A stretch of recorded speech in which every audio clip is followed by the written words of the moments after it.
నమస్తే vision news కు స్వాగతం. ఈనాటి వార్తలు.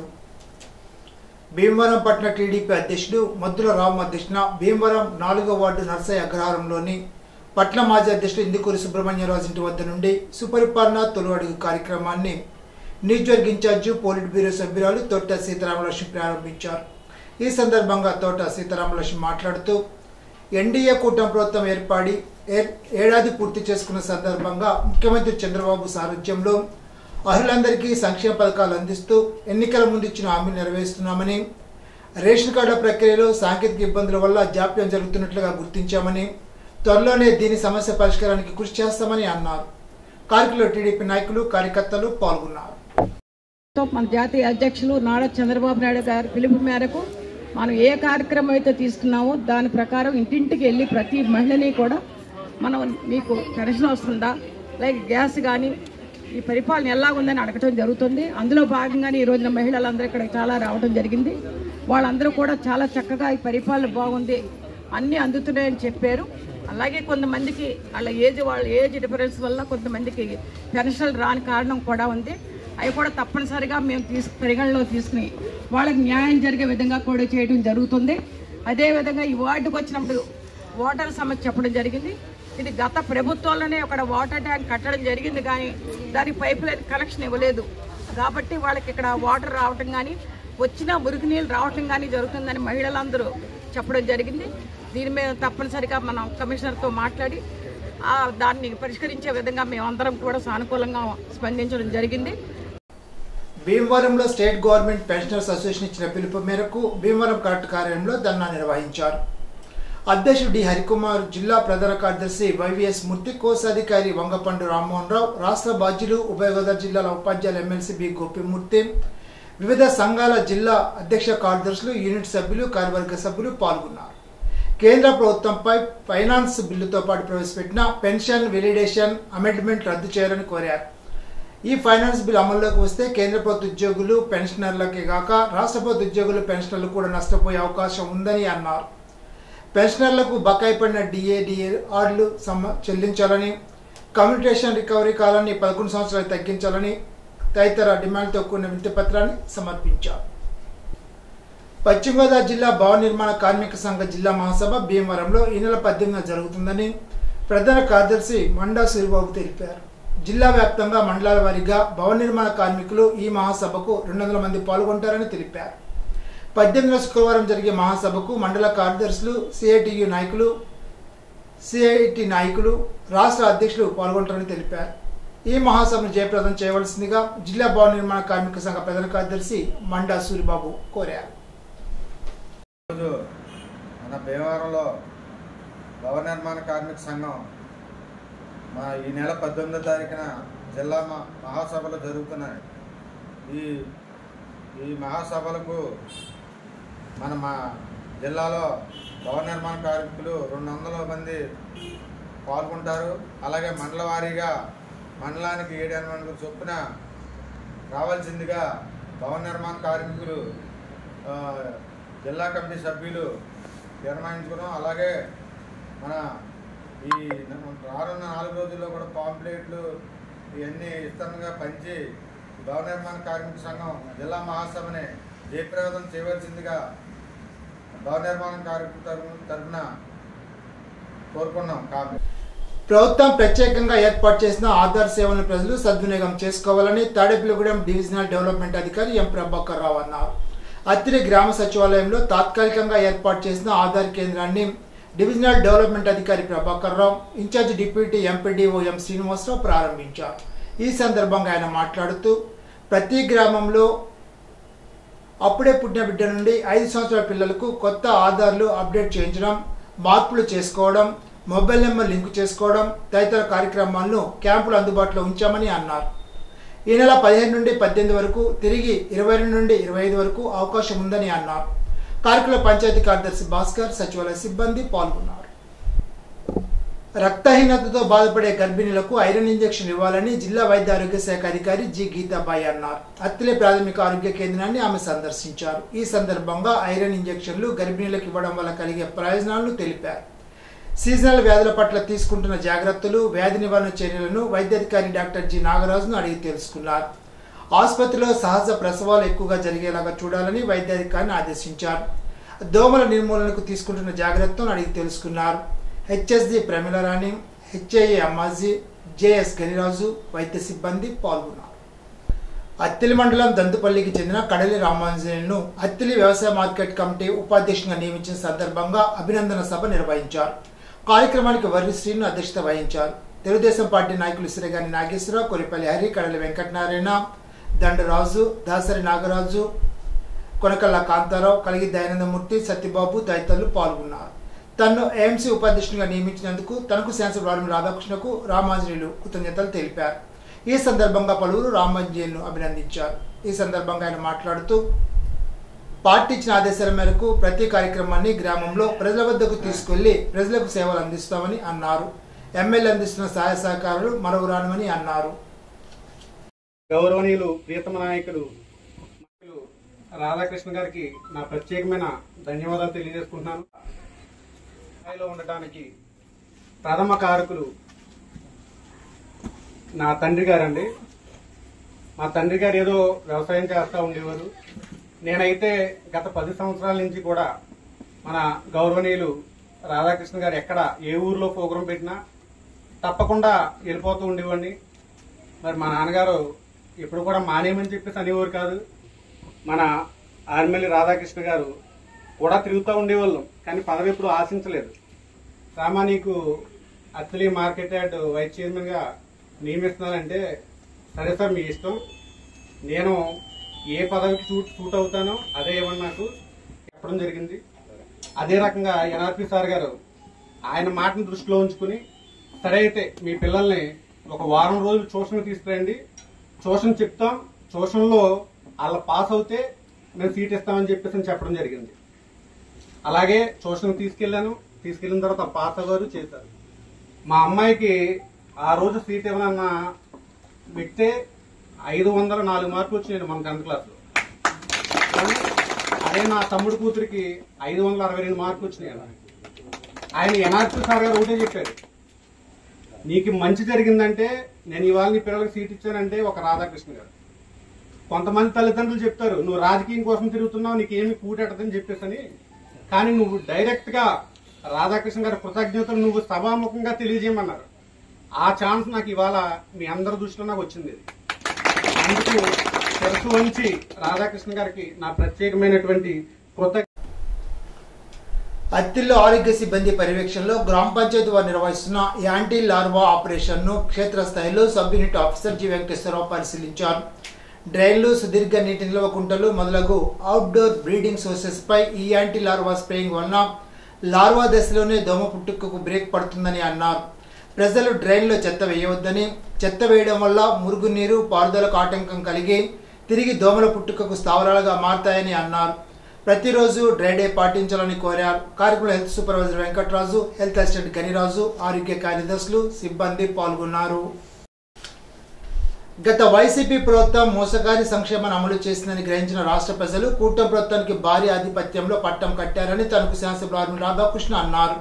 సుపరిపాలనలో తొలి అడుగు కార్యక్రమంలో భాగంగా ఇరగవరం మండలం రేలంగిలో ఇంటింటికి పర్యటించిన ఎమ్మెల్యే రాధాకృష్ణ గత ఏడాది కాలంగా అందుతున్న సంక్షేమాన్ని అడిగి తెలుసుకున్నారు. ఈ సందర్భంగా ఆయన మాట్లాడుతూ కూటమి ప్రభుత్వం అధికారంలోకి వచ్చి ఏడాది కాలంలోనే 80% ఇచ్చిన హామీలు అమలు చేసినట్లు గుర్తు చేశారు. అయితే వైఎస్ఆర్సీపీ నాయకులు మాత్రం ఉద్దేశపూర్వకంగా కూటమి ప్రభుత్వంపై బురద జల్లేందుకు ప్రయత్నిస్తున్నారని ఆరోపించారు. పెన్షన్లు, తల్లికి వందనం, మహిళలకు ఉచిత బస్సు, ఏడాదికి ఉచితంగా 3 సిలిండర్ల పథకంతో పాటు నిరుద్యోగులకు డిఎస్సి పరీక్ష నిర్వహించామని చెప్పారు. సంపూర్ణ మద్యపాన నిషేధం చేసి 2024 ఎన్నికలకు వెళ్తామని శబ్దం చేసిన వైఎస్ జగన్మోహన్ రెడ్డి రాష్ట్రాన్ని తాకట్టు పెట్టారని ఆరోపించారు. గ్రామాల్లో అభివృద్ధితో పాటు సంక్షేమాన్ని ప్రణాళికాబద్ధంగా అమలు చేయడానికి చర్యలు తీసుకుంటున్నట్లు చెప్పారు. కార్యక్రమంలో కూటమి నాయకులు, కార్యకర్తలు పాల్గొన్నారు. సుపరిపాలన తొలి అడుగు కార్యక్రమం ఈరోజు రేలంగి, కావలపురం గ్రామాల్లో నిర్వహించడం జరుగుతుంది. ముఖ్యంగా ఈ కార్యక్రమంలో భాగంగా గ్రామంలో ఉన్నటువంటి సమస్యలను తెలుసుకోవడంతో పాటుగా రాబోయే రోజుల్లో ఏ విధంగా వాటిని ఒక ప్రణాళికాబద్ధంగా పరిష్కరించాలనేది ఈ కార్యక్రమం ఒక వేదికగా ఉంటుందనే దాంట్లో ఈరోజు ప్రతి ఒక్కరూ కూడా ముందుకు వచ్చి దీనిలో భాగస్వాములు అవ్వడం చాలా సంతోషం. ముఖ్యంగా ఎక్కడికి వెళ్ళినా సరే, ఏ ఇంటికి వెళ్ళినా సరే, ఈరోజు ప్రతి ఒక్కరూ కూడా ముక్త కంఠంతో ఈ ప్రభుత్వం వచ్చిన తర్వాత అందించేటటువంటి సంక్షేమ కార్యక్రమాల పట్ల అందరూ కూడా తమ సంతృప్తిని, హర్షాన్ని వ్యక్తం చేస్తారు. ఈరోజు వైఎస్ఆర్ కాంగ్రెస్ పార్టీ నాయకులు చెప్పేటటువంటి వాళ్ళు వైఎస్ఆర్ కాంగ్రెస్ పార్టీ అధికారంలో ఉన్నప్పుడు ఆ సంక్షేమం ఇచ్చాం, అంత ఇచ్చాం, ఇంత ఇచ్చాం అని చెప్తున్నారు. కానీ ఆ రోజు వారు అమలు చేసింది మోసకారి సంక్షేమం అని ప్రజలందరూ కూడా గ్రహించి ఈరోజు కూటమి ప్రభుత్వానికి పట్టం కట్టారు. కూటమి ప్రభుత్వం వచ్చిన తర్వాత ఇచ్చినటువంటి హామీలన్నీ కూడా అమలు చేస్తుంది. ఈరోజు వైఎస్ఆర్ కాంగ్రెస్ పార్టీ నాయకులు ఏదో కూటమి హామీలు ఇచ్చినటువంటి అమలు చేయట్లేదు అనేది ఒక దుష్ప్రచారాన్ని మొదలుపెట్టారు. ఈరోజు మేము ఒకటే ఛాలెంజ్ చేస్తున్నాం, ఏదైతే హామీలు ఇచ్చామో ఆ హామీలన్నీ కూడా అమలు చేస్తున్నాం. 1 సంవత్సరం అయింది ఇప్పటికి. ఈ సంవత్సర కాలంలోనే దాదాపు 80% హామీలను అమలు చేసినటువంటి ప్రభుత్వం కూటమి ప్రభుత్వం. ఈరోజు పెన్షన్లు పెంచుతామని చెప్పాం, పెన్షన్లు పెంచాం. మొదటి నెల 1వ తారీఖున పెన్షన్లు ఇస్తున్నాం. అదేవిధంగా అన్నా క్యాంటీన్లు మూసివేశారు, వాళ్ళని అన్నా క్యాంటీన్లు పెట్టాం. దానికి కూడా ఈరోజు అన్నా క్యాంటీన్లు ఇవ్వడం జరిగింది. అలాగే ముఖ్యంగా ఈరోజు తల్లికి వందనం పథకం ద్వారా ఎంతమంది పిల్లలు ఉంటే అంతమంది పిల్లలకి ఇస్తామని చెప్పాం. ఈరోజు ఆ విధంగా పిల్లలందరికీ కూడా ఈరోజు 13,000 రూపాయలు వారి ఖాతాల్లో జమ అవడం జరిగింది. అలాగే డ్వాక్రా మహిళలకు కూడా బ్యాంక్ రుణాలు ఇవ్వడం జరుగుతుంది, తక్కువ వడ్డీ కూడా తగ్గించి ఈరోజు ఎక్కువగా. అలాగే మహిళలకు ఇచ్చేటటువంటి దాంట్లో దీపం పథకం ద్వారా గ్యాస్ సిలిండర్లని ఈరోజు 3 గ్యాస్ సిలిండర్లు ఏదైతే ఉచితంగా ఇస్తామని చెప్పామో దాన్ని కూడా ఇవ్వడం జరిగింది. అలాగే మహిళలకు ఉచిత బస్సు సౌకర్యం కూడా ఆగస్టు 15వ తేదీ నుంచి అమలు చేస్తామని చెప్పాం. అలాగే ఉద్యోగస్తులకు డిఎస్సీ అమలు చేస్తామని చెప్పాం. ఈరోజు డిఎస్సీకి 16,000 ఉద్యోగాలకు డిఎస్సీ పరీక్షలు నిర్వహించాం. ఈరోజు గత ప్రభుత్వంలో వైఎస్ఆర్ కాంగ్రెస్ పార్టీ ప్రభుత్వంలో వాళ్ళు ఇచ్చినటువంటి హామీలు అన్నీ కూడా తొంగలోకి తొక్కారు. మద్యపాన నిషేధం చేస్తాం, సంపూర్ణ మద్యపాన నిషేధం చేసిన తర్వాతే 2024 ఎన్నికలకు వెళ్తానని చెప్పినటువంటి జగన్మోహన్ రెడ్డి మద్యం ఆదాయాన్ని తాకట్టు పెట్టినటువంటి వ్యక్తి జగన్మోహన్ రెడ్డి. అదేవిధంగా డిఎస్సీ నిర్వహిస్తానని చెప్పి ఉపాధ్యాయులు పోస్టులు ఇస్తానని చెప్పి మోసం చేసినటువంటి వ్యక్తి. ఈరోజు ఆ విధంగా ఒక్క డిఎస్సీని కూడా నిర్వహించలేదు 5 సంవత్సరాల్లో. కేవలం నోటిఫికేషన్ ఇచ్చి వారందరినీ కూడా మోసం చేసినటువంటి పరిస్థితి. ఈరోజు అటువంటి విధంగా కాకుండా ఈరోజు ఏ వర్గానికి ఏ హామీలు ఇచ్చామో హామీలన్నీ కూడా అమలు చేస్తాం. సమాజంలో మహిళలకు ప్రాధాన్యతతో పాటు భద్రత లేకుండా పోతున్న ఘటనలు బాధాకరమని భారత చైతన్య యువజన పార్టీ వ్యవస్థాపక అధ్యక్షులు బోడే రామచంద్ర యాదవ్ అన్నారు. తణుకు సురాజ్య భవన్లో మంగళవారం బీసీ చైతన్య వేదిక ఆధ్వర్యంలో మహిళా రాజకీయ రిజర్వేషన్లు, బీసీ మహిళా సబ్ కోటాపై నిర్వహించిన రాష్ట్ర మహిళా సదస్సులో ఆయన మాట్లాడారు. 2 తెలుగు రాష్ట్రాల్లోనూ మహిళలపై దాడులు, అత్యాచారాల ఘటనలు అధికంగా జరుగుతున్నాయని ఆవేదన వ్యక్తం చేశారు. చట్టసభల్లో మహిళలకు రిజర్వేషన్లు పెరగాలని, రాజకీయంగా మహిళలు ముందుకు రావాలని కోరారు. మనం చెప్పుకుంటున్నాం కానీ వాస్తవానికి తెర వెనుక జరుగుతున్న సంఘటనలు మరో రకంగా ఉంటున్నాయి. నేను ప్రత్యక్షంగా చాలా మంది మహిళా ఉద్యోగుల విషయంలో నేను గమనించాను. టీచర్లుగా కావచ్చు, మరో డిపార్ట్మెంట్ పరంగా ఉద్యోగాలు చేస్తూ ప్రభుత్వ ఉద్యోగాలు, ప్రైవేట్ రంగంలో ఉద్యోగాలు చేస్తున్న మహిళల్లో చాలా మందికి వాళ్ళ యొక్క జీతాలు పడే అకౌంట్ల యొక్క ఏటీఎం కార్డులు కూడా వాళ్ళ చేతుల్లో లేని పరిస్థితి నేను చాలా మంది విషయంలో ప్రత్యక్షంగా గమనించాను. పేరుకి అన్ని రకాలుగా ముందుకు వస్తున్నప్పటికీ కూడా ఈ రోజు ఆర్థిక స్వాతంత్రం కూడా ఏ విధంగా ఉందనేది కూడా మనం గమనించాలి. ఇంకా ముఖ్యంగా ఈ రోజు ఇక్కడ చర్చనీయాంశమైన ప్రధాన అంశము చట్టసభల్లో రిజర్వేషన్ల గురించి మాట్లాడుకుంటున్నాము. ఈ రోజు ఇప్పుడు కూడా ఎంతో మంది మహిళలు ముందుకు వస్తున్నారు. రాజకీయంగా సర్పంచ్ స్థాయి దగ్గర నుండి మండల స్థాయి నుండి ఎమ్మెల్యేలు, మంత్రులు అవుతున్నారు.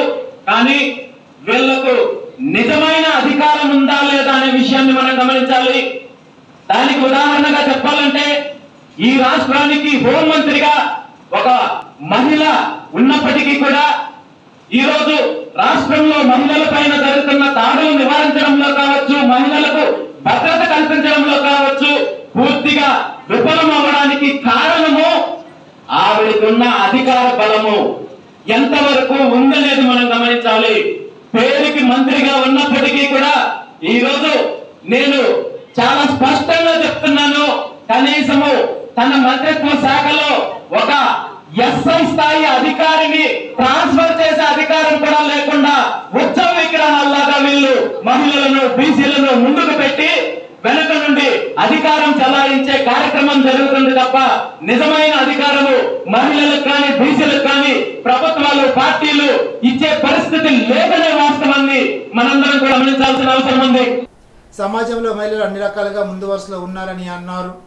దేశవ్యాప్తంగా భవిష్యత్తులో ప్రధాని మోడీ ఆధ్వర్యంలో జనగణకు కార్యాచరణ సిద్ధమైందని, అనంతరం కులగణన కూడా చర్యలు తీసుకుంటున్నారని రాజ్యసభ సభ్యులు పాకా సత్యనారాయణ అన్నారు.